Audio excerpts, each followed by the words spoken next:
இப்ப நான் உங்ககிட்ட கோவிந்தசாமி துரைசாமின்னு சொன்னா உங்களுக்கு யாருக்கு தெரியுமா? யாரும் தெரியுமா? கோவிந்தசாமி துரைசாமி அவர் தான் ஜிடி நாயுடு. கோவிந்தசாமி துரைசாமி நாயுடு. இப்ப ஜிடி நாயுடுன்னு சொன்னதான் தெரியும். இல்ல வெறும் கோவிந்தசாமி துரைசாமி சொன்னா யாருக்கு புரியும்? யாருக்கு தெரியும்? இல்ல ஜிடின்னு சொன்னா புரியுமா?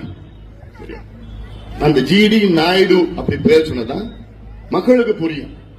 இன்னைக்கு நரேந்திரா அப்படி சொன்னா உங்களுக்கு யாருக்காவது தெரியுமா? நரேந்திர மோடின்னு சொன்னாதான் தெரியும். அந்த மோடி என்பது ஒரு ஜாதி பெயர். பிரணாப் அப்படின்னு சொன்னா யாருக்காவது தெரியுமா? பிரணாப் முகர்ஜின்னு சொன்னதான் தெரியும். அந்த முகர்ஜி ஜாதி பெயர். ராகுல் அப்படின்னு சொன்னா யாருக்கு தெரியும்? மேடையில 2 ராகுல் இருக்காங்க. ராகுல் காந்தின்னு சொன்னா தெரியும். அந்த காந்தி ஒரு ஜாதி பெயர் தான். மம்தா அப்படின்னு சொன்னா மம்தா பானர்ஜி அது ஜாதி பெயர் தான். வெங்கையா அப்படி சொன்னா வெங்கையா நாயுடு சொன்னாதான் தெரியும்.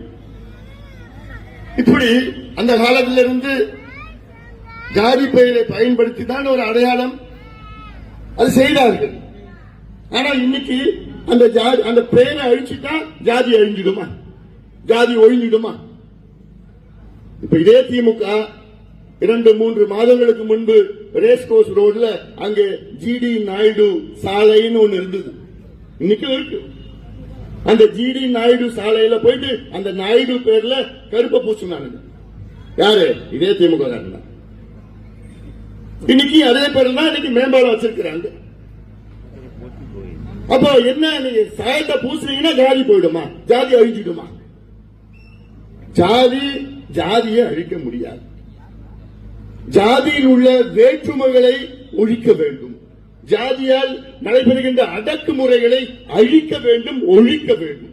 அது எப்படி நடக்கும்? எப்படி நடக்கும்? சவுத்துல சாதின்னு எழுதிட்டு அதை அழிச்சுட்டா சாதி அழிஞ்சிடும். இல்ல மேடையில வசனம் போட்டு சாதி இல்லாத ஒரு சமுதாயத்தை நாங்கள் உருவாக்குவோம் வசனம் பேசினா அழிஞ்சிடுமா? சாதி அழிஞ்சிடுமா? இல்ல சினிமால 2 சினிமால நடிச்சுட்டு சாதி இல்லடான்னு சொல்லிட்டா சினிமால வசனம் பேசினா சாதி அழிஞ்சிடுமா? அது அழியாது. எப்படி அதுக்கு தீர்வு? சாதியால் நடைபெற்ற அடக்குமுறையால். இப்ப நம்ம சொல்றோம்ல, உயர்ந்த சமூகம், தாழ்ந்த சமூகம், நடுத்தர சமூகம், இப்படி எல்லாம் வச்சிருக்கிறோம்ல நம்ம. அப்ப என்ன செய்யணும்? இந்த தாழ்ந்த சமூகம், நடுத்தர சமூகம், அடக்கப்பட்ட, ஒடுக்கப்பட்ட, தாழ்த்தப்பட்ட சமூகங்களுக்கு அவங்களுக்கு நீங்க